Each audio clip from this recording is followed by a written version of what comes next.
Quero louvar a Deus nesta manhã por esta oportunidade. Eu reconheço que só a graça de Deus pode fazer aquilo que nós estamos vendo aqui nesse lugar. E eu sou grato a Deus por isso.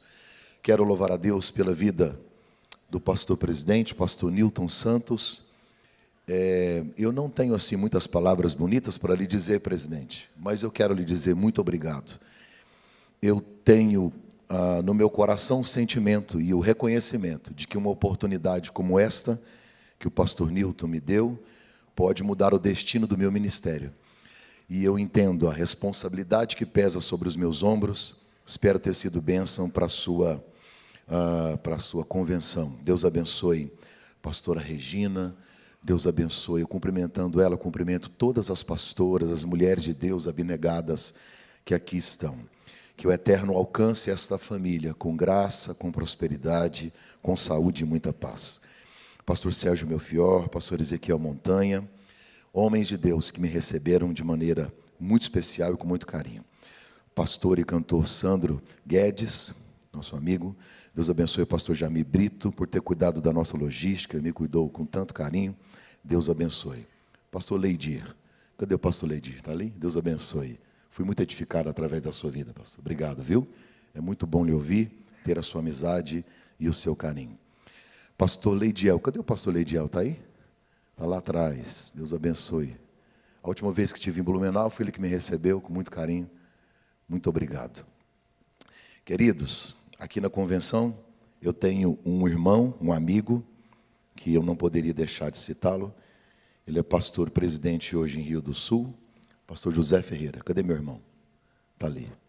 É irmão mesmo, é da minha casa. A gente se fala todas as semanas e nós temos uma aliança fora do altar. Obrigado pela sua amizade, pelo seu carinho. Deus abençoe. Abra sua Bíblia. Eu percebi que ontem eu fui muito duro com os irmãos, então hoje eu quero uma mensagem mais light.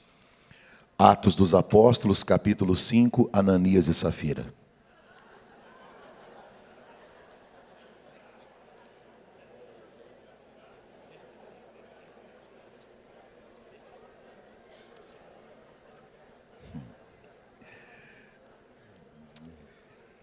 Quero louvar a Deus pela vida dos ex-presidentes que aqui estão.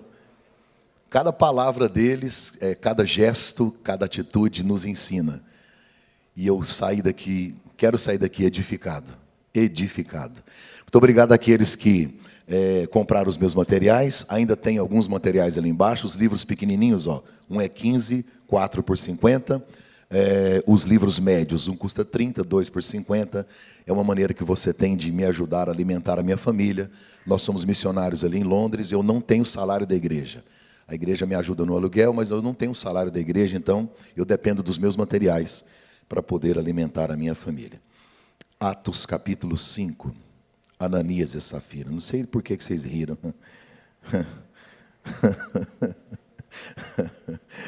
Vamos lá. Você consegue uma água para mim? Uma água? Mais um certo homem chamado Ananias, com Safira, sua mulher, vendeu uma propriedade. Reteve parte do preço, sabendo também a sua mulher, e levando uma parte, a depositou aos pés dos apóstolos. Disse então Pedro: Ananias, por que encheu Satanás o seu coração, para que você mentisse ao Espírito Santo e retivesse parte do preço da herdade ou da fazenda? Guardando-a não ficava para ti, e vendida não estava em teu poder? Porque formaste esse desígnio em teu coração? Não mentiste aos homens, mas a Deus. Ananias, ouvindo essas palavras, caiu e morreu, e um grande temor veio sobre todos aqueles que isto ouviram. Verso 6. E levantando-se os moços, cobriram o morto e, transportando-o para fora, o sepultaram. E passando o espaço de quase 3 horas, entrou também a sua mulher, não sabendo o que havia acontecido ao seu marido. E disse-lhe Pedro: dize-me, vendeste portanto aquela herdade? E ela disse: sim, foi portanto. Então Pedro lhe disse: por que é que entre vocês, a palavra consertardes aí é entrar em acordo? Por que vocês entraram num acordo para tentar ou para mentir o Espírito do Senhor? Eis aí a porta os pés dos que sepultaram teu marido, eles também levarão a ti.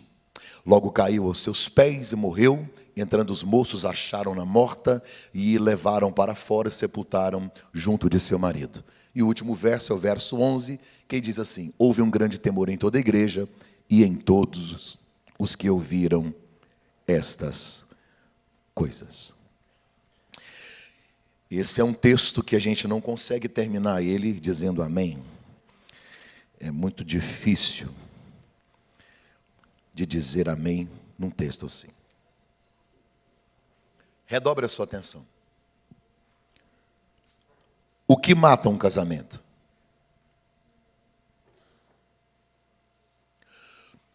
O que leva um casal a morrer dentro da igreja?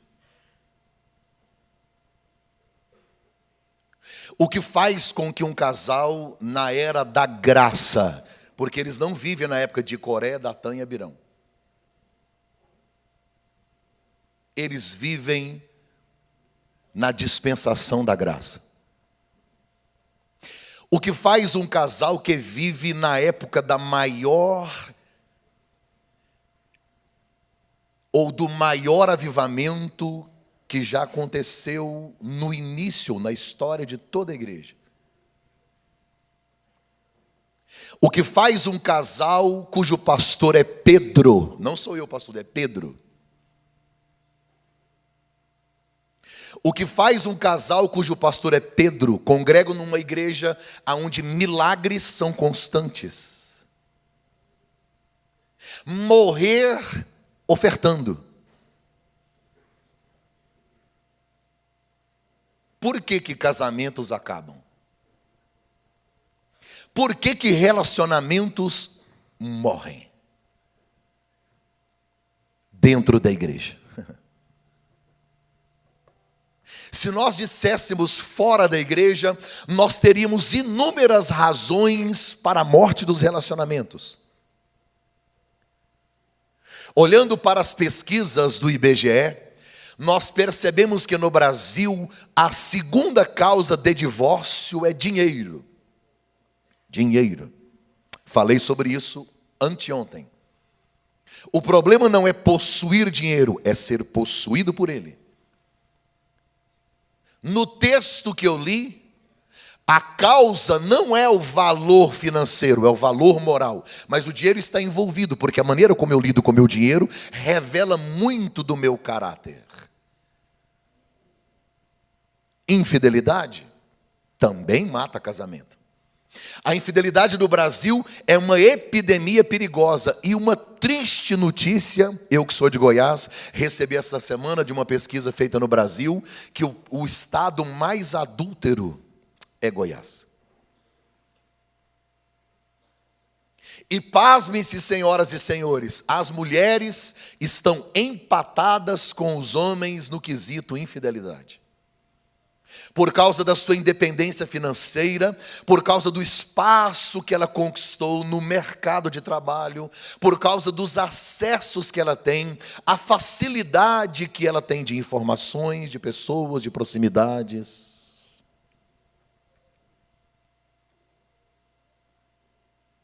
O que mais pode levar um casamento à falência? As mídias sociais. A maioria dos divórcios hoje, quando o advogado vai conversar, ou quando se apresenta para resolver a questão do processo na justiça, a internet de alguma maneira está envolvida naquela história. Ontem eu entrei na escola, na academia de pregadores, para assistir às aulas do pastor Leidiel. Ele fala a respeito da influência das mídias sociais na família. Ele que é psicólogo, ele que é pastor, e de uma maneira inteligente e relevante, ele fala exatamente a respeito desta influência que hoje as redes sociais, a mídia social, tem nas nossas famílias, nos nossos relacionamentos e na igreja. A maioria dos casais que terminam seus relacionamentos, de alguma maneira, a mídia social ou a rede social interferiu, gerando ou trazendo um câncer chamado adultério para dentro de casa. Outros dizem que o casamento terminou porque o amor acabou, como eu disse ontem. Tem gente que joga o carro fora quando acaba a gasolina. O amor não é um sentimento, é uma decisão. O amor é uma obra de arte construída com suas decisões diárias. Outras razões inúmeras, interferência de terceiros e tantas outras coisas. Vivemos uma época de valores distorcidos. Antigamente, os valores que emanavam da família norteavam a sociedade. Hoje não. A família foi colocada no ostracismo, no esquecimento. Os valores da família estão sendo não só combatidos, como completamente deturpados pelas mídias sociais, pela TV, pelos filmes, pelas novelas. Antes de entrar aqui no texto, até porque eu não quero fazer uma exegese desse texto, até porque eu nem sei o que é exegese, mas eu quero conversar com você algumas coisas a respeito desse texto aqui. Deixa eu lhe dizer algumas definições de casamento que eu já disse, preciso repetir porque tem que ficar gravado. Primeiro, casamento é a união de dois pecadores. Você pode dizer isso comigo? União de dois pecadores. Vamos lá, 1, 2, 3. União de dois pecadores. Qual a solução que Deus encontrou para o pecado? O perdão. O sacrifício. Nenhum relacionamento sobrevive sem sacrifício e sem perdão. Sem abnegar, sem olhar com exclusividade, sem egoísmo. Senão não sobrevive. Casamento é a união de dois pecadores. Duas pessoas diferentes, de culturas diferentes, de criação diferente, de natureza diferente, tentando viver debaixo do mesmo teto. Vai dar confusão. Segundo, casamento é uma escola onde você se matricula e nunca pega diploma. Terceiro, casamento não muda ninguém, só tira a máscara. Não dá para você esconder quem é você dentro da sua casa. Porque aqui no altar eu trato da minha reputação, a minha impostação de voz, a minha presença, o meu terno, mas lá na minha casa. Porque nós gostamos de esconder atrás da nossa espiritualidade. Eu fui numa igreja um dia que o irmão tinha um aleluia tão afinado que eu falei, gente, eu queria um aleluia assim. Aleluia. A mulher do lado, eu te conheço.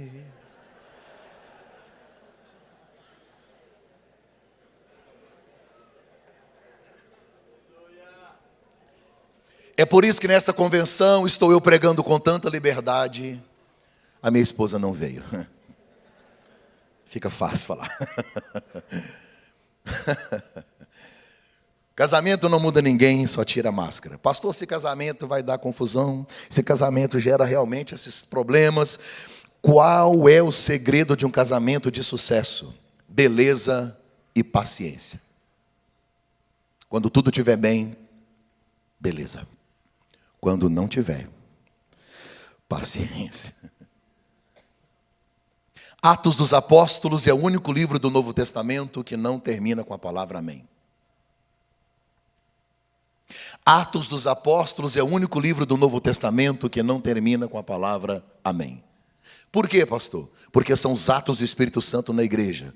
Eles não encerraram. Eles continuam em Santa Catarina, Paraná, na sua vida, na vida da igreja. O amém será lá na eternidade. No capítulo 1, Jesus vai aos céus. E quando ele sobe, ele faz uma promessa de que enviaria o Espírito Santo, o Consolador. Ele estaria conosco para sempre. Ele encheria os crentes para que fossem testemunhas em Jerusalém, Judéia, Samaria e até os confins da terra. Eles vão para o cenáculo e no capítulo 2 a Bíblia diz que de repente eles foram tomados por línguas repartidas como que de fogo. A graça de Deus veio sobre eles, a unção do Espírito Santo tomou aqueles 120 e a partir daquele dia a história nunca mais foi a mesma. Apóstolo Pedro prega uma mensagem extraordinária, tomado pelo Espírito Santo, e milhares aceitam a Jesus. No capítulo 3, eles estão na Porta Formosa e o paralítico se levanta. Imagine que coisa extraordinária, que fase que a igreja está vivendo. No capítulo 4, o escritor de Atos, doutor Lucas, médico Lucas, ele vai nos contar a situação social da igreja. Porque a espiritual a gente já está vendo, é nítido. Salta aos olhos o fervor no coração das pessoas. Você olha para a Bíblia e vê que todos estão cheios, falam em línguas, pregam a palavra, estão totalmente tomados por Deus. Mas socialmente falando, a Bíblia vai nos dizer que, compungidos pelo Espírito Santo, as pessoas vendiam tudo e entregavam na igreja.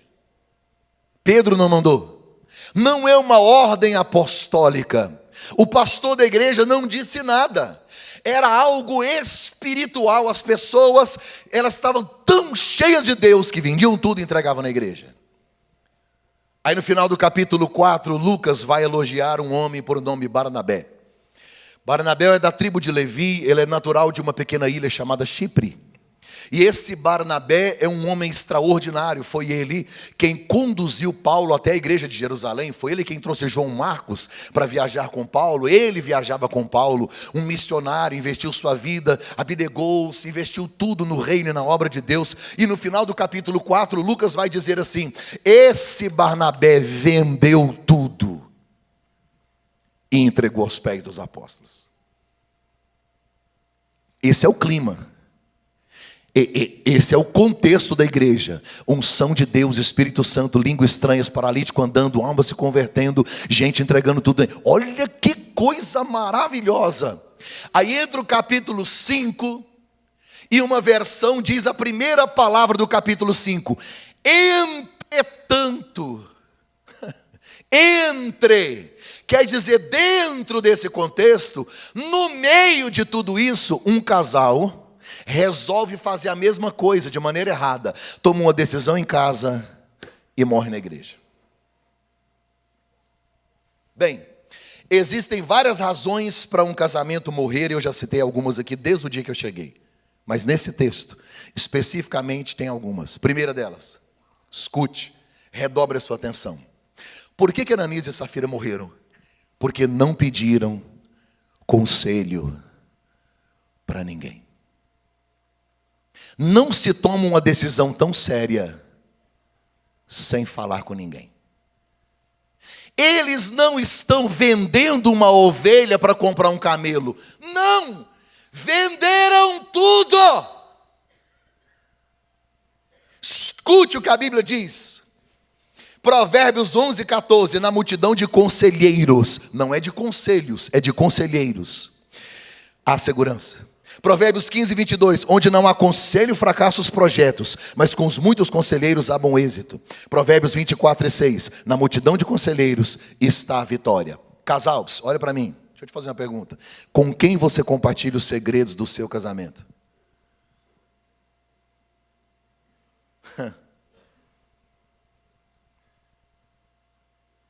Nós cometemos 2 erros.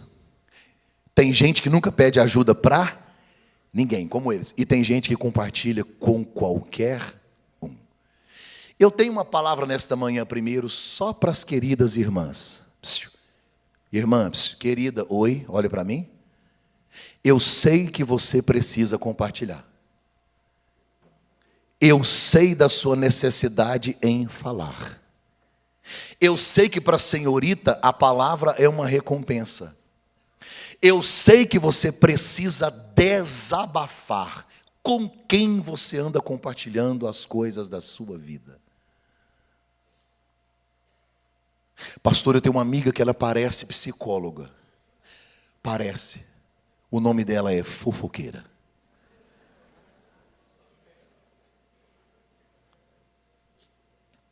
Quando você fala mal do seu cônjuge, do seu relacionamento com alguém que não tem condições de te ajudar, 2 coisas acontecem. Primeiro, essa notícia vai se multiplicar. Segundo, o diabo acabou de descobrir o que estava na sua mente, ele não sabia.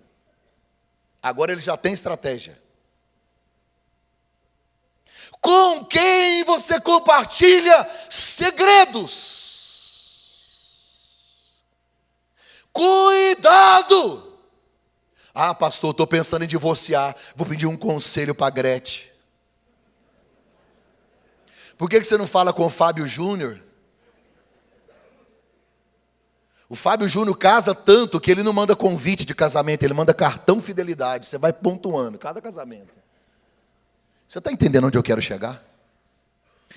Tem caráter, tem vida com Deus, tem integridade, vai me ajudar, rasga a alma. Não tem, shut up. Ó, e não é só coisas negativas, coisas positivas. Vamos para a Bíblia Sagrada, segundo livro dos Reis, capítulo 4. Uma mulher das mulheres dos filhos do profeta clamou a Eliseu, dizendo: meu marido teu servo morreu, tu sabes que teu servo temeu o Senhor, e veio o credor para levar os meus 2 filhos para serem escravos. Disse Eliseu: declara-me, que é o que tens em casa? O que eu posso te fazer? Ela disse: a tua serva não tem nada em casa, senão uma pequena botija de azeite. Ele disse: vai, pega os seus vizinhos, vasos emprestados, vasos vazios não poucos, entra na sua casa e feche a porta. Faz o quê? Ah, mas não é coisa boa? Agora imagine comigo, a irmã Maria está lá multiplicando azeite. É coisa normal, né? Está lá multiplicando azeite. Ela pega uma botija e enche um vaso. Uma botija e enche um vaso. Aí a irmã Joana passa lá na porta. Pai do Senhor, irmã Maria, Pai do Senhor, está fazendo? Não, estou multiplicando um azeite, vem cá para você ver. Você concorda que tem coisa que algumas pessoas não vão entender?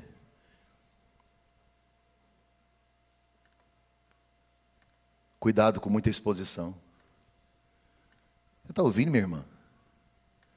Não coloque na vitrine o que não está à venda. Aí, o segundo livro dos Reis, no capítulo 4, termina falando de uma outra mulher que vai a Eliseu, a Sunamita. Ela é da cidade de Sunem. O marido dela é velho, ela não tem filhos. E aí ela olha para o marido e diz: eu vi Eliseu passar aqui, gostei dele, e eu quero fazer um quarto para esse homem na nossa casa. Será que era íntegro? O marido dela é velho e autoriza ela a fazer um quarto para outro homem dentro de casa. Porque o casal olha para Eliseu e diz: a palavra de Deus na boca dele não é palavra, é verdade. Integridade. É assim que as suas ovelhas te olham? Aí ele ficou tão feliz com o quarto, tão feliz, que ele chamou Geazi, que era o servo dele, e disse: o que é que nós podemos fazer para abençoar essa mulher? Aí Geazi entrou no Orkut, porque o Orkut é dessa época. Aí ele entrou no Orkut e disse: profeta, a casa dela, já descobri o que é que ela não tem. A casa dela é limpa, arrumada, organizada, não tem nada quebrado, não tem nada sujo, não tem nada arranhado, não tem criança nessa casa. Ah, mas o marido dela é velho. Não, tudo bem, Ezequiel orou no vale de ossos secos, o exército se levantou. Vamos orar pelo marido dela. Vai que o exército se levanta. Quem entendeu, entendeu. Quem não entendeu, bora para frente. Só estamos em adulto, em casais, bora seguir a viagem. Presta atenção. E não é que ela gerou. Ela ficou grávida. Ela deu à luz. E quando o menino estava com 12 anos, deu uma dor de cabeça nele. Morreu. E aí eu amo as mulheres da Bíblia. Já está morto, ela enterra. Eita, como é que... olha que extraordinário. O que ela fez com o menino? Você que lê Bíblia aí. Ela pôs ele aonde? No quarto do profeta? Bíblia. E saindo, fechou a porta. Nem tudo que está morto no seu quarto todo mundo precisa saber.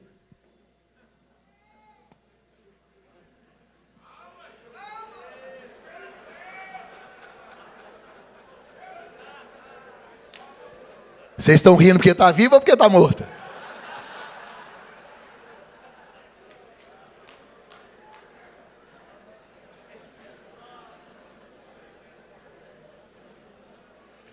Olha para mim aqui.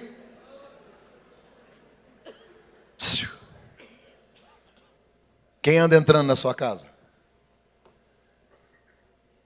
Com quem que a senhorita anda compartilhando as coisas aí do seu coração? Tem 2 portas fechadas no mesmo capítulo. Um para um milagre. e o outro para uma morte. Pare de postar algumas coisas na rede social. Esses dias eu escrevi na rede social: um amor de verdade não é aquele que te completa, é aquele que te faz transbordar. A irmã escreveu embaixo: vai falar isso pro grosso do meu marido, e marcou ele.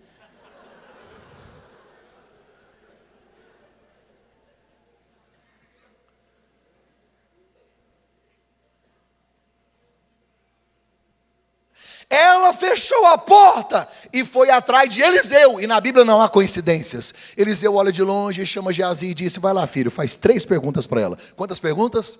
Você prestou atenção que são as mesmas? Vai bem contigo? Vai. Vai bem com teu marido? Vai. E teu filho? Ela diz para Geazi: tá tudo de boa, vaza, vaza, vaza, não quero falar com você. Sai, sai, sai, sai, sai. Quando ela chega em Eliseu, ele faz a mesma. As mesmas, vai bem contigo? Vai. E teu marido? Vai. Teu filho? Aí quando ele pergunta do filho, ela se desarma. Ela joga no colo dele tudo. Eu não pedi para você orar, eu não falei que queria filho. E aí ela vai falar com quem de direito? Sabe o que Eliseu fez? Pegou o cajado, entregou na mão de Geazi e disse: vai lá. Entrou onde não deve, viu que não deve, fez o que não deve, entrou com o menino morto e saiu com o menino morto. Quem anda entrando na sua casa? Com quem que você viaja? Onde é que seus filhos dormem? Pastor tem vida pública, todo mundo quer ficar na casa da gente o tempo todo. Dormir lá, entrar lá, ficar lá, saber de tudo. Vai devagar, tem hora que a gente precisa fechar a porta. Sabia disso? Quantas pessoas estavam quando Jesus foi assunto aos céus? Atos 1. Quantos discípulos estavam? Quem se lembra? 500. A multidão estava lá? Não, cadê aquela multidão? Só tinha 500. E no batismo com o Espírito Santo tinha 500? 120. Para Jesus enviar de 2 em 2 foi 120? Não, só 70. E para andar com ele todo dia, dormir com ele, andar com ele, comer com ele, fazer milagre com ele, pregar com ele, era 70? Só 12. E para orar com ele, era 12? Ah, só 3. E para deitar aqui? Só 1. Ele ama a multidão, mas a multidão não deita aqui não. Não é acepção, é seleção por propósito. Cuidado. Não sai falando, abrindo o coração com quem não pode te ajudar. A senhora me ouviu? Agora eu vou falar para o senhor. Porque um problema meu e o problema seu, nós machos, é o mesmo de Ananias, é o mesmo. É 2 coisas que nós temos dificuldade, eu e o senhor. Nós temos dificuldade de dizer 2 coisas: me perdoe e eu errei. Por que é tão difícil a gente reconhecer? Homem não abre mão do controle da TV, pensa da vida. Não abre mão. É tão difícil para a gente reconhecer. Olha para mim aqui, queridão. Tem homens deixando o casamento e a família acabar porque está com um problema financeiro e continua mantendo as aparências, não pede socorro. Não vai a Eliseu.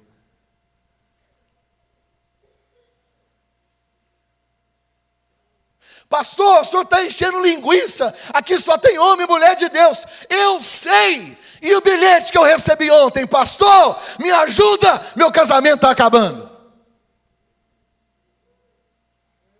De esposa de pastor.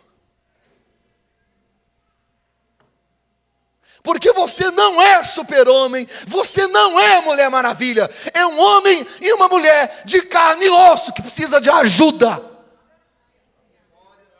É por isso que tem uma junta, é por isso que tem uma liderança, é por isso que tem um regional, é por isso que tem alguém, em nome de Jesus.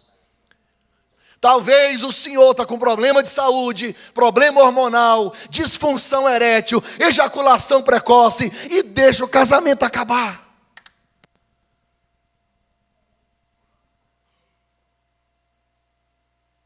Somos seres humanos.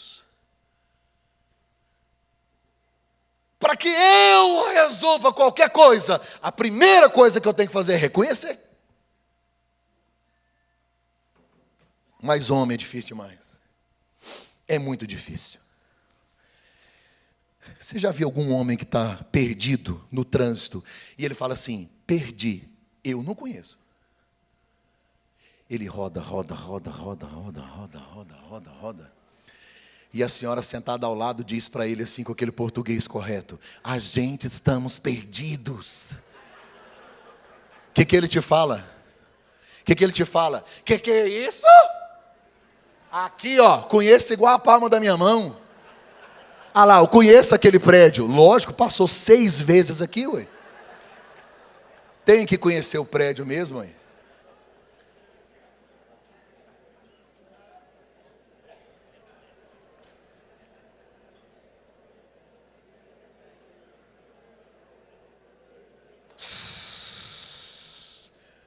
Olha para mim. Olhem para mim. Ei, calma. Alguns anos atrás eu fui em Brasília, na época quando surgiu o GPS. E o amigo que eu levei nunca tinha visto um GPS. Ele nunca viu um GPS. O GPS que você colocava no painel do carro assim, ó. Um tom-tom. Quando eu entrei em Brasília, liguei o GPS, a mulher já começou a mandar na gente. Pega a primeira direita, pega a primeira esquerda e tal, não sei o quê. E ele calado, impressionado, ele nunca tinha visto aquilo. Quando eu fui chegando perto do local onde eu queria ir, o GPS, ela disse assim, pega a direita. Eu falei, aqui para a senhora, que eu conheço aqui? Aqui é a esquerda. E entrei. E ela foi dizendo, pegue o próximo retorno. Você está 5 quilômetros do destino. Você está 8 quilômetros do destino. E eu dirigindo e tentando desligar. Mas mulher assim, nem no GPS elas não calam. Eu tentando e falei nada. E fui andando, e fui dirigindo. Gente, eu rodei. E o meu amigo, goianão, aqueles assim do interior, nunca tinha visto o GPS. Ele cruzou o braço e falou, acho melhor nós obedecer essa mulher aí. Por que nós somos assim? A gente demora para ir ao médico. A gente demora para aceitar que errou. A gente não reconhece que está perdendo. A gente não reconhece que não está bem financeiramente, sabe? A sua mulher é seu termômetro. Deixa ela te dizer umas verdades. Não se ofenda, não. Fique nu. Estavam nus e não se envergonhavam. Ficar nu diante do outro, sabe, emocionalmente, você ficar nu, abrir o coração para o outro, é se tornar vulnerável ao outro. É algo que acontecia antes do pecado. É você retornar ao jardim. Qual o problema de Ananias e Safira? Não pediram conselho para ninguém. Porque se eles vão em Pedro, Pedro ia falar, o que vocês querem? Não, pastor, nós estamos pensando no seguinte, nós vamos vender tudo e entregar aqui. O que Pedro ia dizer? Faz isso não. Não pediram conselho para ninguém. Segundo o erro deles, fizeram um acordo com propósito errado. Diga comigo, acordo. Acordo é importante no relacionamento, sim ou não? Então quer dizer que Ananias e Safira está melhor que você. Porque Pedro diz, por que vocês dois entraram num acordo? Ananias e Safira está melhor do que muito casal. Porque os dois aqui estão em casa, sentados, discutindo finanças. Ei, se um acordo errado mata, pensa você que não tem acordo nenhum. Andarão dois juntos, se não estiverem em acordo. Na minha casa nós temos um valor que a gente gasta sem consultar um ao outro. Pode gastar, mas quando chega naquele valor, só gasta se o outro estiver sabendo.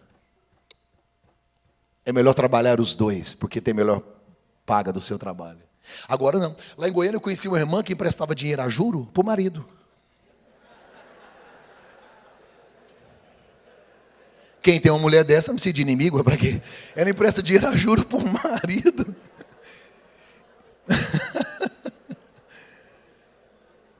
Como que alguém é capaz de roubar a si mesmo? Preste atenção no que eu vou lhe dizer. Lá no Éden Deus fez um.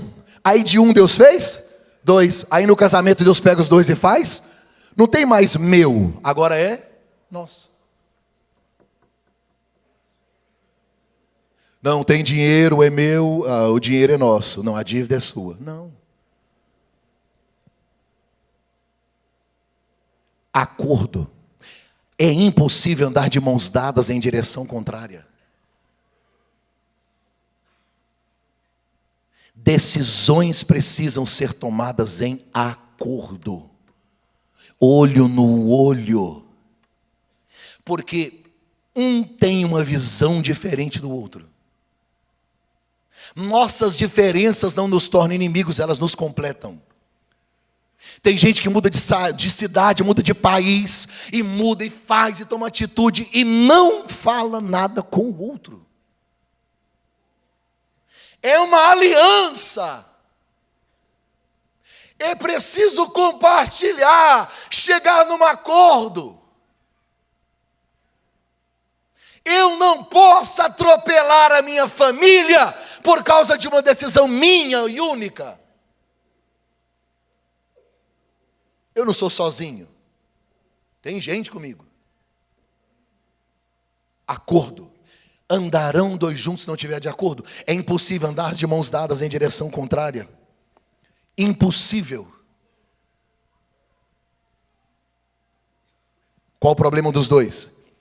Eles fizeram um acordo com um propósito errado. Eu já vi na internet, pasmem-se senhores, um palestrante de casais evangélico dizendo: dentro de 4 paredes tudo é permitido, é só os dois entrarem em acordo. O que concordarem na terra será concordado no céu. Oi. E o princípio? E os valores? O fato de eu com meu cônjuge concordar não significa que a vontade de Deus está inserida. O primeiro ponto é concordar, mas eu preciso saber se Deus está no negócio. Elimeleque chama Noemi, Malom e Quilion, muda para Moabe, não ora, não consulta, a família está em acordo, morreu todo mundo. Precisamos aprender a ouvir a voz de Deus. Acordo tem que estar aqui, ó. Se eu falar para você 11 de setembro, o que é que você lembra? Eu fui numa igreja, a irmã disse: aniversário da minha mãe.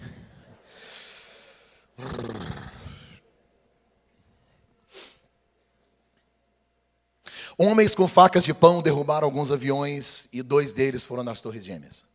O mundo entrou em polvorosa, efervesceu. E aí os jornalistas foram procurar o pastor Billy Graham, porque Billy Graham é conselheiro do Senado Federal, da Casa Branca, o pastor referência, o maior evangelista do século. Eles foram perguntar a Billy Graham: mas como que Deus permite algo assim? Onde é que Deus estava? Será que ele não viu o que está acontecendo com a gente? Um país cristão. Billy Graham, internado com pneumonia, não pôde descer o saguão do hospital. Ele orienta a sua filha, ela desce. E a primeira pergunta que fizeram para ela: onde Deus estava quando as torres caíram? Cheio de jornalista. Ela citou 15 itens, eu vou lembrar de 3. Ela disse: Deus estava no mesmo lugar em que Ele estava quando nós retiramos o ensino religioso das escolas. Deus estava no mesmo lugar em que Ele estava quando nós autorizamos o casamento homossexual. Deus estava no mesmo lugar em que Ele estava quando nós liberamos as drogas. Deus estava no mesmo lugar em que Ele estava. E ela foi falando. Quando ela terminou, ela disse: nós expulsamos Deus do país e agora queremos saber cadê Ele. Cuidado com suas decisões. O que matou Ananias e Safira, conforme Pedro, foi fazer um acordo com o propósito errado. Pastor, mas como é que eu vou saber a vontade de Deus? Eu sei que ela é boa, perfeita e agradável. Eu estou procurando um profeta, Deus não fala comigo. Se você não lê a Bíblia, para de reclamar que Deus está em silêncio. Procure conselheiros. Geazi, pastor? Não, Eliseu. Eu sei que você conhece um Eliseu.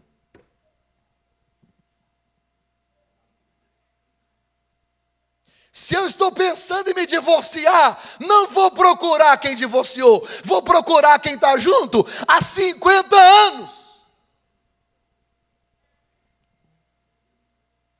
Se o meu problema é financeiro, quem é que venceu nessa área? Estou achando extraordinário os vídeos dos pastores passando aqui, e eu vejo a alegria no rosto deles. De uma cidade pequena, onde ninguém espera nada, o cara vai lá e faz um negócio. Pá! Não te inspira, não, me inspira. Se eu quero fazer o mesmo, eu vou falar com quem? Pastor, eu vi um vídeo seu, me explica, o que aconteceu? Me inspira, me inspira, me inspira. O que...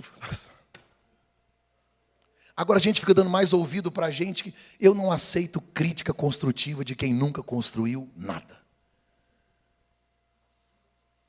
Fizeram um acordo com o propósito errado. Terceiro erro deles, retiveram parte do preço. Olha para mim, a palavra aqui é reter. Sabe o que significa reter? Ficar com o que não é seu. Você já leu Atos capítulo 5? Não tem o preço da fazenda, por quê? Porque não interessa. Tanto faz se é R$1 ou 1.000. Porque o que está aqui, a problemática aqui não é o valor financeiro, é o valor moral. Porque o dinheiro não muda ninguém, ele só revela caráter. Aí eu olho para o texto e não interessa quanto foi. O que interessa é que eles retiveram. Ficou com eles o que não era deles. Por que isso é interessante? Porque a palavra reter, aqui no grego, a palavra reter aqui nesse texto, ela remete com o mesmo significado, a mesma palavra, a uma história do Antigo Testamento. Josué chega diante de Jericó.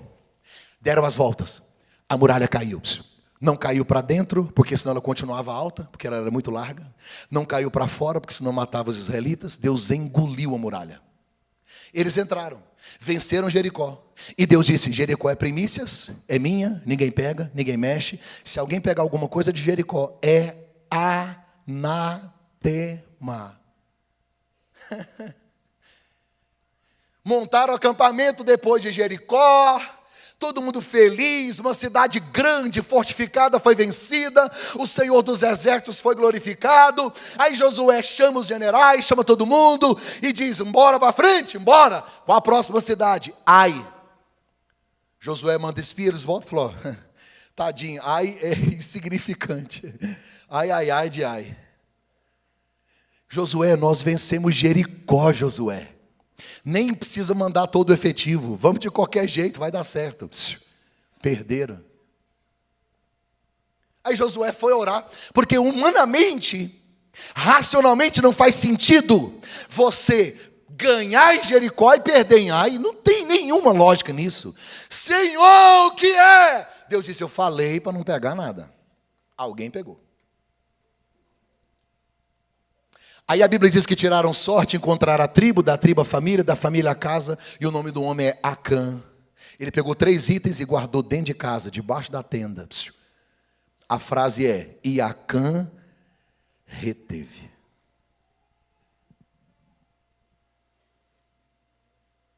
Quando eu retenho em casa o que não deveria estar em casa, eu gero morte. Ananias e Safira morreu, e Acã não morreu sozinho. A Bíblia diz que morreu ele e seus filhos. Quando Adão e Eva pecam, quem morre é Abel.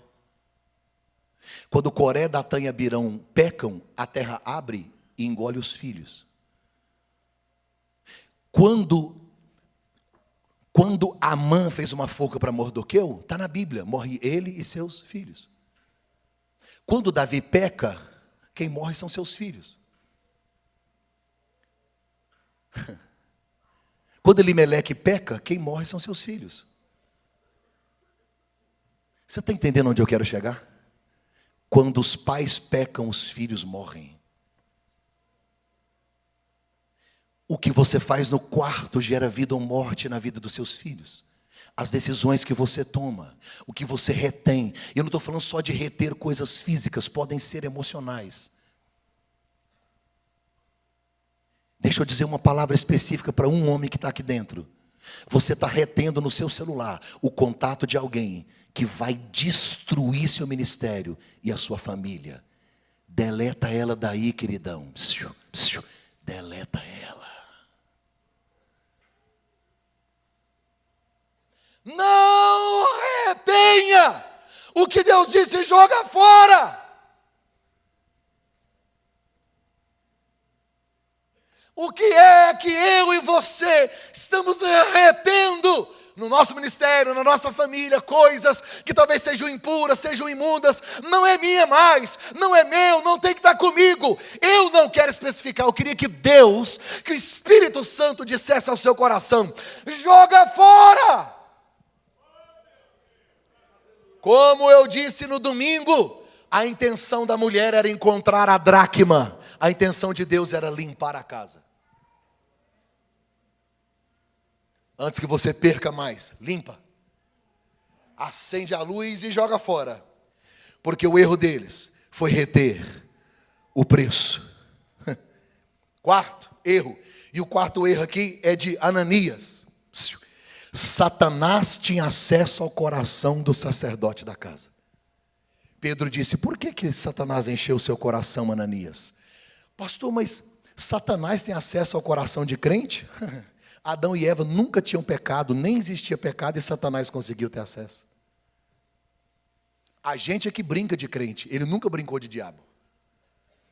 Lá no Éden, ele já começou tentando ter acesso ao coração, e ele conseguiu através de Eva. Ele vai ao Éden falar com Eva, e isso me assusta, porque só a mulher é capaz de conversar com a cobra que fala. Ele convence ela do fruto. Aí quando Deus desce ao Éden, Deus diz: Adão, o que você fez? Não fui eu não. Ele vai culpar Deus, olha isso. Foi a mulher que o Senhor me deu, inclusive eu nem pedi mulher. Antes dela chegar aqui chamava paraíso. A culpa é do Senhor. Aí Deus vai em Eva e fala: o que você fez? Ela disse: não fui eu, foi a serpente. A serpente me aparece e fala que: amiga, como é que você vai ficar inteligente? Eu falei para ela que eu não queria. Como que você vai ficar igual a Deus? Eu falei que eu não queria. Mas ela diz: coma, boba, maçã emagrece. Aí eu não aguentei, Deus. Aí foi muita tentação, eu estou fitness. Olhe para cá, preste atenção. Deus olhou para Adão e disse: não entendi o que você fez. Para que você fez isso? Deus questiona a Eva. O que Deus perguntou para a serpente? Nada. Não seria estranho Deus, o Criador, onipotente, onisciente, onipresente, olhar para a serpente e dizer: enganadora, por que você enganou? Ela só fez o que é inerente ao caráter dela. O que Deus não aceita é Adão e Eva tomarem uma atitude inerente ao caráter da serpente. O que Ananias e Safira fizeram? Mentiram. A mentira de Deus? Todas as vezes que você toma uma atitude inerente ao caráter da serpente, você está dizendo: seja bem-vinda no meu casamento. Gálatas, o fruto do Espírito. Cada virtude daquele fruto são itens, são coisas, virtudes inerentes ao caráter de Deus. Quando eu deixo o fruto do Espírito ser gerado em mim, cada coisa daquela, longanimidade, bondade, temperança, mansidão, você sabe de cor isso, eu me pareço com Deus. E as obras da carne? Aí Deus olha e diz: Adão, vai comer do suor do teu rosto. Eva, multiplicarei tuas dores. Mas aí Deus fecha com chave de ouro. Ele diz assim: serpente, você vai comer? Você vai comer? Você já viu serpente comer pó? Serpente não come pó. Serpente, você vai comer pó. Aí Deus olha para o homem e diz: você é pó. O diabo se alimenta da nossa carnalidade. É isso que ele está esperando. Quando eu xingo, quando eu maltrato os meus filhos, quando eu sou grosso, quando eu sou ignorante, quando eu critico o meu marido, quando eu tomo atitudes inerentes ao caráter da serpente, ela diz: achei a brecha. Porque em Apocalipse, Deus me revela que é gentleman. Ele só entra se você abrir a porta. Para Satanás você não precisa de abrir porta, não. Basta brecha.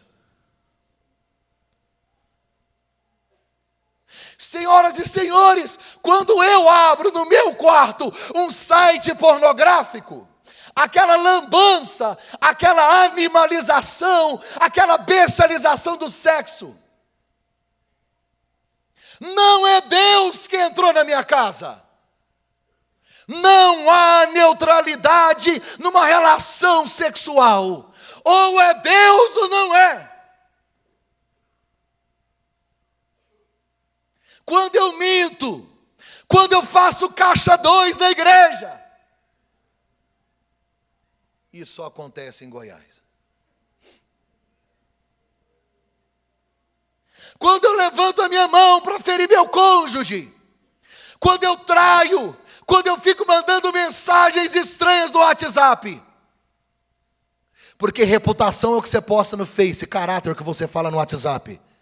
E na rede social, deixa eu lhe dizer uma coisa, a gente é quem a gente quer ser. Você tem coragem de enviar fotos, você tem coragem de mandar mensagens, você tem coragem de falar as coisas que você não falaria pessoalmente.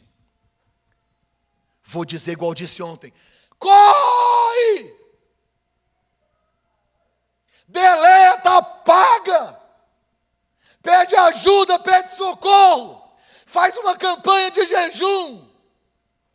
Não deixe o casamento morrer, não a retenha.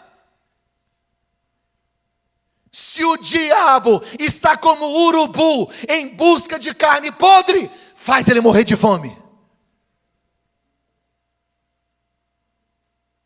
Ola sandai, renderou-se que o demônio sai.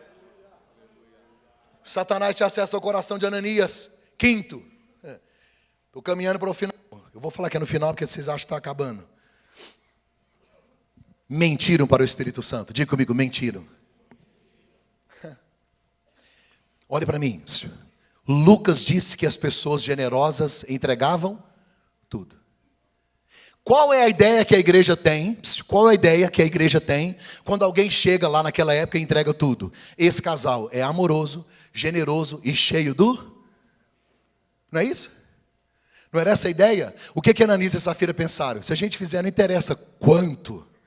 Ninguém vai saber, eles só vão olhar para nós e vão achar que também somos cheios do Espírito Santo, que nós somos um casal abençoado e que somos igual aos outros casais da igreja. Eles estão tentando comprar a reputação. Escreve aí. Quem compra a reputação vende o caráter.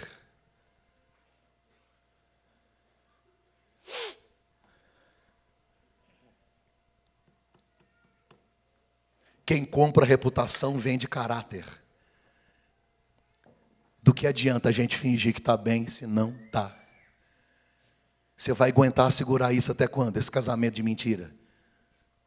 Que não tem mais uma relação, que não beija mais na boca, que não põe no colo, que não fica junto. Só para manter o ministério? Oi, só para manter a igreja, só para manter a família? Quando tudo isso desmoronar, Vossa Excelência, você, o senhor e a senhora, estarão afetando a igreja de Deus. É coisa séria. Vai cuidar da sua casa primeiro, pastor. Chama o presidente, chama o coordenador, chama alguém e fala, não está bom não, vamos resolver, me ajuda aí.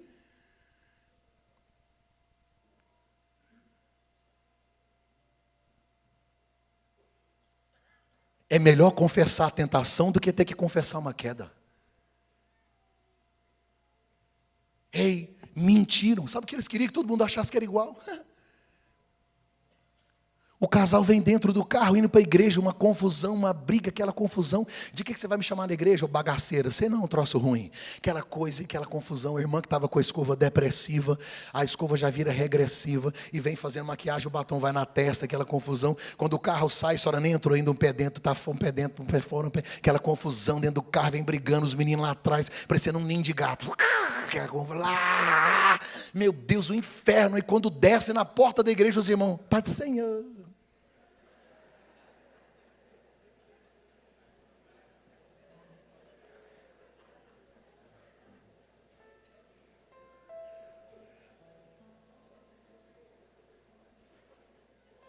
Na hora do culto, a esposa do pastor chora. E os irmãos, a pastora está na unção. E ela está lá, Deus me dá graça. Porque se o Senhor me der força. Um dia o pastor estava pregando e uma irmã entrou com 3 meninos e um colchão. Ela veio arrastando o colchão, pôs bem na frente assim. E o diácono tentando puxar e segurar e nada, ela pôs o colchão aqui. O pastor disse: irmã, está doida? Não, pastor, eu estou não. Eu quero morar aqui com os meus filhos, porque aqui meu marido é uma bênção. Do que adianta ser herói no altar e vilão dentro de casa? Isso serve para homem, serve para mulher, serve para... Mentir o Espírito Santo. E aqui eu encerro. Gente, deixa eu lhe dizer uma coisa. Onde impera o amor, reina é a verdade. Qual foi o último erro deles? Pode tocar para mim, filho, eu vou encerrar agora. O último erro deles, sabe qual foi? O último erro deles, e aí não foi dos dois, foi só de Safira. Ela perdeu uma maior oportunidade da vida dela. Época da graça. A Bíblia diz que ela chegou na igreja 3 horas depois. Sempre atrasada para chegar na igreja. Devia estar fazendo uma maquiagem, alguma coisa. Demorou mesmo. 3 horas depois ela chega na igreja. Aí o pastor Pedro vai dizer bondosamente: querida, conte-me-á. Conte-me-á. Olha que oportunidade. Pastor, o senhor é o presidente. O senhor é o nosso líder. Não está bem, a coisa está feia, nós estamos tentando mentir, meu marido está tentando fazer a coisa errada, eu não estou contando para todo mundo, é só para o senhor, ajuda a gente, pastor. Não, ela mentiu também.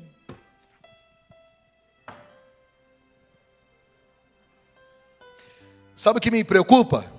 Uma frase, a Bíblia diz assim, ela chegou 3 horas depois, a frase é assim: ela não sabia o que havia acontecido com o seu marido. Você sabe o que está acontecendo com o seu? Você sabe o que está acontecendo com a sua esposa? Eu perguntei ontem e pergunto de novo. Depois do sexo, ela se sente usada, abusada ou amada? Você sabe se ela está bem na igreja? Você sabe se ela está bem emocionalmente? Você sabe como é que está a saúde dela? Você sabe?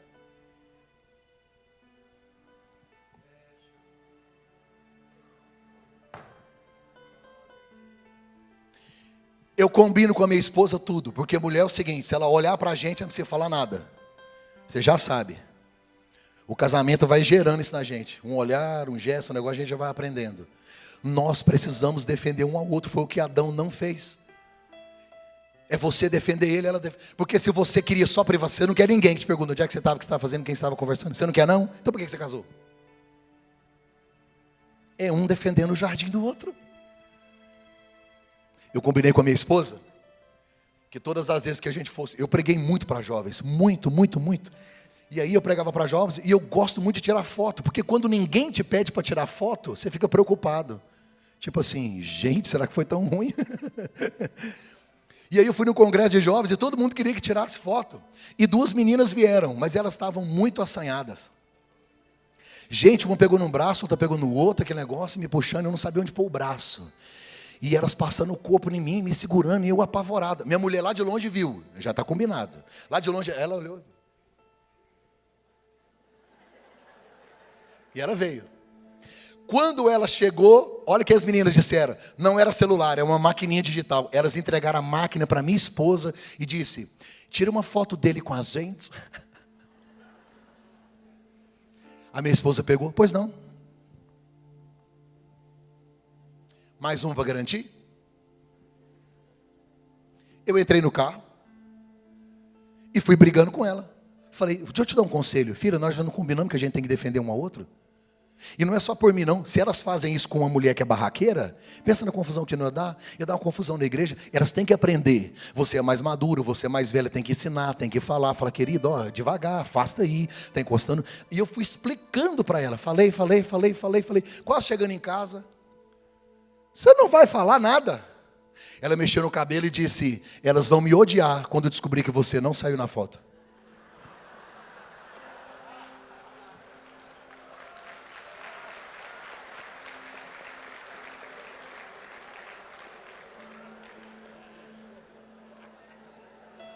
Falei para ela: como é que você fez isso? Ela disse que pegou a máquina, deu zoom bem no nariz de uma. A outra, ela achou uma espinha na testa, deu um zoom assim e tirou.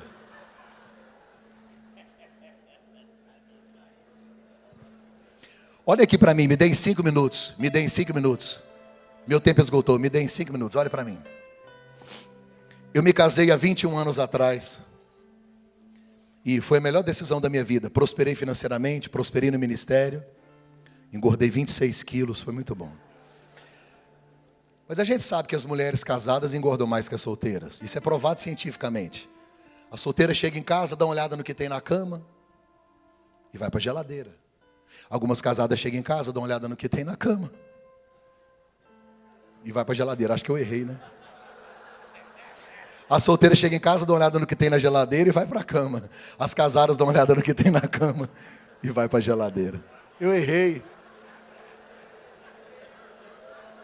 Estou tão preocupado com a história aqui que eu errei. O tempo e tudo eu errei. Errei. Mas você entendeu? Pastor, eu me casei há 21 anos atrás, 22 anos atrás. Eu não tive o privilégio de levar minha esposa para conhecer o mar na época. Morando no interior de Goiás, morando em Goiás ali, morando em Goiânia também. E ela não conhecia o mar, eu tinha essa vontade. Mas nós não tínhamos dinheiro.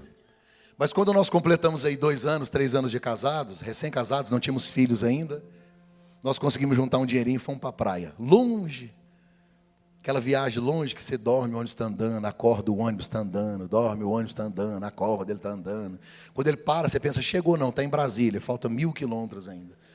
E aí quando nós chegamos, aquele tanto de água, aquele mar lindo, eu fiz igual todo goiano faz, fui chegando devagarzinho, passei a mão na água, para ver se tinha sal. Nós estávamos encantados. Foram 15 dias. No último dia eu saí para comprar uma água, ela ficou sozinha assim num guarda-sol, olhando para o mar. Uma mulher se aproximou dela e pediu para ler a mão da minha esposa. A minha esposa nasceu, o pai dela já era pastor. Ela cresceu na igreja, cresceu em Deus, uma mulher muito crente, muito íntegra. Mas ela não tinha esse tipo de experiência, ela tinha curiosidade. Ela deu a mão para saber o que a mulher falava. Só que eu tinha levado o dinheiro. Ficou na bolsa dela só umas moedas, e era o que ela tinha. Quando ela deu as moedas, a mulher murmurou, reclamou, amaldiçoou, falou umas coisas lá e foi embora. Eu conheço gente que já teve a mão lida, eu conheço gente que já teve nome na boca de sapo, eu conheço gente que já teve macumba na porta da casa, na porta da igreja. A Bíblia diz, mal nenhum te sucederá, praga nenhuma chegará à sua tenda. Mas eu já li Jó capítulo 1, que o diabo vai no céu e diz, se o Senhor me autorizar, eu vou destruir a família de Jó. Deus disse, pode ir. Ei. Quando Deus autoriza. O que aconteceu na minha vida, eu não gostaria que acontecesse com nenhum dos senhores. Aquela mulher pegou a mão da minha esposa e disse, 3 coisas, seu casamento vai ser um sucesso, um mar de rosas, a sua saúde vai ser de ferro e as suas finanças vão prosperar. Tudo que ela profetizou, aconteceu o contrário. Voltamos para casa, pouco tempo depois, eu não sabia disso. A mão da minha esposa adormeceu, ela ficava assim, ó. Minha esposa é arquiteta, formada na Universidade Federal, ela não conseguia mais trabalhar. Às vezes a mão voltava, às vezes adormecia, às vezes ressequia e doía. E aí começamos a fazer exames, só que a dor da mão foi para o braço e passou para todos os órgãos internos, fígado, estômago, tudo. Você sabe quantos anos eu levei minha esposa no médico? De madrugada, carregando no colo, vomitando, passando mal. Você sabe quantos anos foram?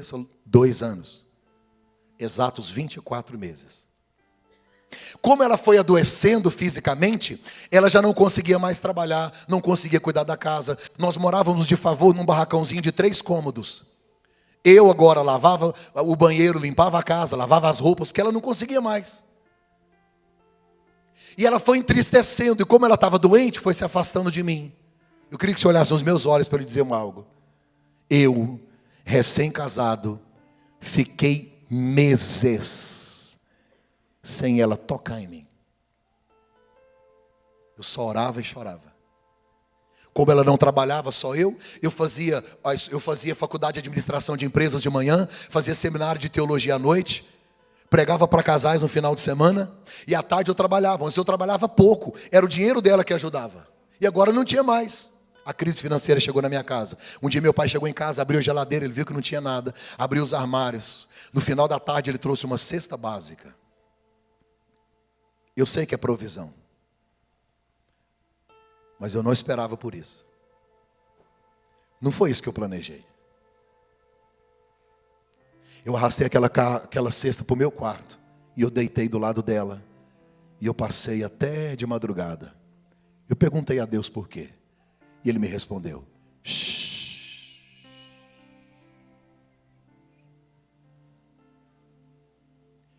Dói tanto quando Ele responde com silêncio. Eu aprendi nessa época a diferença entre opressão e possessão. Possessão é o diabo dentro, opressão é ele por fora. Perturbando, tentando ter acesso ao coração, como fez com Ananias, com Safira, com Acã, tenta fazer oprimindo, perturbando. E ela foi ficando depressiva, ela foi entristecendo.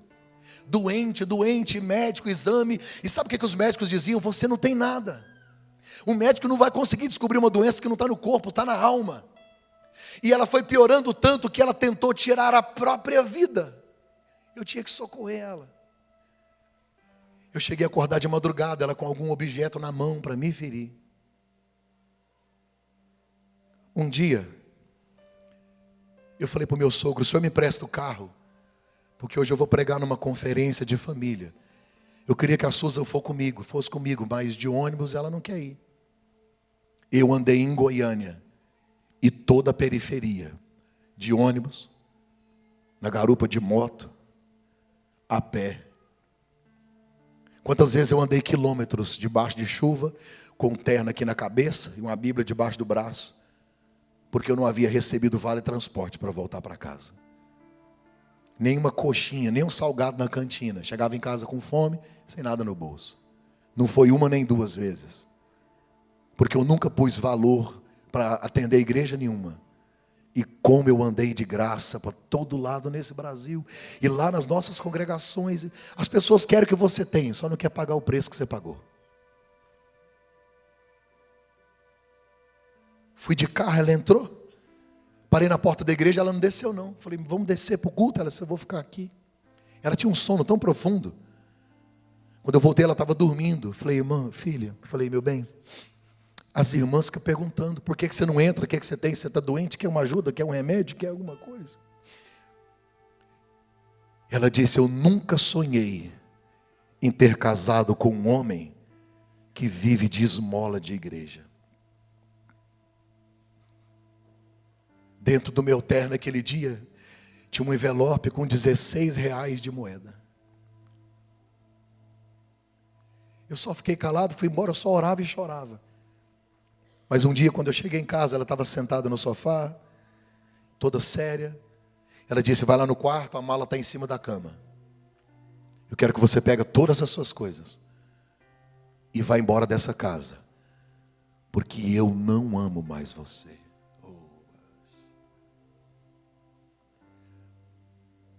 Meu chão sumiu e eu fui para o banheiro. Peguei a tampa do vaso, deitei, debrucei ali e falei, Deus, quem foi que mentiu para mim? Todos os profetas que disseram que era para eu estudar sobre família, sobre casais, que o Senhor ia me usar para abençoar casais? Ou foi o meu pastor, que eu briguei com ele para não fazer esse tal de teologia? E meu pastor me perturbou até, ele falou para mim, você tem chamado, e eu não te aceito sem fazer, e me enfiou num curso de teologia. Quem que está errado? É o meu pastor? É o profeta? Quem é? Porque não adianta eu subir no altar, abençoar as pessoas, se a minha casa está assim. Eu sei que o Espírito Santo de Deus está falando com alguém. Talvez você quer dar uma palavra sobre família na igreja, mas os seus filhos não estão bem. Não tenha medo de abrir a sua boca e de proferir as verdades que Deus colocar no seu coração. Continue falando, porque enquanto você prega, você está profetizando para você mesmo. Seu casamento não tem que ser perfeito para você subir no altar e falar, não. Vai orando, vai fazendo. Eu saí do banheiro, lavei o rosto, saí do banheiro, fui nela e disse, eu não vou sair dessa casa. Você também não vai, ninguém vai sair daqui, porque esse casamento não é projeto nosso, é projeto de Deus. Não nasceu no meu coração, nasceu lá no céu. Eu te amo e eu não vou desistir de você. 2 anos, 2 anos, e tem gente aqui com 1 mês de crise já querendo chutar o balde. Porque quando você deixa seu casamento morrer, não morre você não. Morre os filhos, morre a igreja, morre o ministério, morre tudo. A minha sogra, que é uma mãe, orava comigo e ela convenceu a minha esposa de ir num retiro, num acampamento só de mulheres. 3 dias de oração e palavra, e minha mulher lá. E no último dia a missionária contou um testemunho parecido com esse. Ela abriu o olho. Ela foi na missionária e disse: missionária, enquanto você prega, a palavra de Deus aqui, ó, caíram escamas dos meus olhos. Eu sei o que aconteceu comigo, e eu quero que Deus feche essa brecha. Eu quero que Deus me restaure, eu entendi o propósito. E aí diz que a missionária Selma chama. Ela disse que a minha esposa ajoelhou, que quando levantou da oração, o semblante já estava diferente. Aí no domingo à noite, estava só os homens da igreja esperando as mulheres. Elas iam chegar na igreja. Parou os homens lá na porta. Só tinha homem no culto. Pensa num culto ruim. Só os homens lá dentro do culto assim. Os meninos correndo com a meia verde, meia amarela, camisa do avesso, cabelo sem pentear. Eu fiquei imaginando em casa. Pensa, só nesse miojo, que é a confusão. Quando as mulheres entraram, elas entraram cantando. Oh, irmão. Mulher já é cheia de Deus. Agora você pensa, 3 dias orando.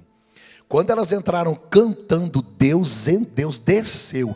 A Shekinah, a glória de Deus tomou a casa. Ela veio onde eu estava, me abraçou. Ela não me largava, me abraçou apertada, apertada, apertada. E tinha muito tempo que eu não recebia um abraço. Ela disse: eu te amo muito. Eu me afastei e disse: alguém trocou minha mulher. Trocaram. Eu voltei para casa sem acreditar. Na segunda-feira eu voltei do trabalho. Quando eu cheguei em casa, ela estava sentada no sofá, no mesmo lugar que ela disse que não me amava, mas ela estava diferente. Gente, que vestido bonito, uma sandália de salto, aquele cabelo arrumado e a Bíblia no colo. Falei: onde você vai? É reunião de oração dos jovens, eu sou a preletora. Falei: você é o quê? Espera aí que eu não vou nem para aula hoje, eu vou tomar um banho, eu vou lá. Descemos de mão dada, e ela falando das coisas de Deus, e numa alegria. Sabe quando você não está acreditando? Porque foram 2 anos, eu não estava acreditando. Tipo, que estranho. Quando eu cheguei, ela contou essa história que eu não sabia. Eu me acabei de chorar, orei, agradeci os jovens quebrantados e tal. Voltamos para casa. Ela que não me procurava, eu tive que falar para ela: querida. Aleluia, o irmão falou aleluia. Está precisando de uma oração dessa lá, irmão? A mão dela voltou ao normal. As dores desapareceram. Ela nunca mais teve aborto. As finanças prosperaram. Deus nos deu uma casa. Deus abriu as portas do ministério. Ela deixou o projeto dela para me acompanhar ministerialmente. Deus fez tudo novo. Escute, o que o diabo gastou 2 anos para fazer, o Deus que você serve desfez em 30 segundos. Não tem filho que Deus não restaure, não tem casamento que Deus não mude, não tem finanças que Deus não sare, não tem igreja que Deus não conserte, não tem nada que Deus não faça. Deus te trouxe essa convenção para lhe dizer: Ele tem compromisso com a sua família, Ele tem compromisso com o seu ministério. Não vai morrer, não vai morrer, não vai morrer, não vai morrer, não vai morrer. É vida, porque ainda que esteja morto, viverá. Quero que vocês coloquem em pé onde você está. Presidente, perdão pelo horário. Eu quero que você abrace o seu cônjuge. Se seu cônjuge não estiver do seu lado, abrace alguém aí para você orar. Nessa oração, mesmo que seja baixinho, você vai citar o nome dos seus filhos. Ei macho, ei sacerdote, ore por ela aí. Irmã, ore pelo seu marido, para Deus proteger ele, guardar o coração dele, livrar ele do inferno. Hoje é manhã de reconciliação. Se você entrou aqui com aliança no dedo e divórcio no coração, você vai sair daqui renovado. Isso, comece a orar aí agora. Vai, comece a orar aí agora. Andai, eu sou. Ore pelo seu cônjuge. Tenha misericórdia, interceda. Da Súria. Urandurios, eu sinto uma glória de restauração. A unção de restaurada idocóvia. Oristocora namai. Ore, ore, ore, ore, ore. Não aceite a morte. Em nome de Jesus. Ore, ore, ore. Levante a sua voz, ore. Interceda por ele. Pô, coisa linda, coisa linda. Ah, Sandai.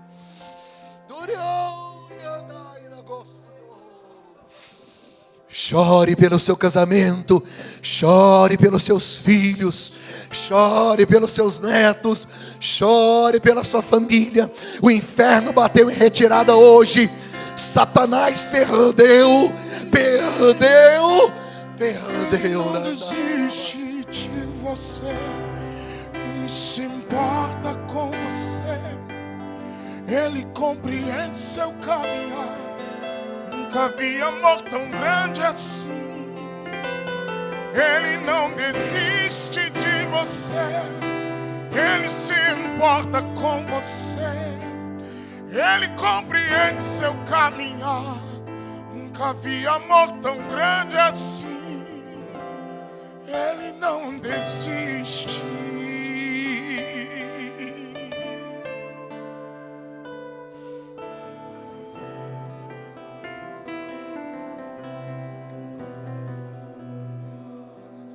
Ele não desiste de você, Ele se importa com você, Ele compreende teu caminhar. Nunca vi amor tão grande assim. Ele não desiste de você, Ele se importa com você, Ele compreende teu caminhar. Nunca vi amor tão grande assim. Ele não desiste.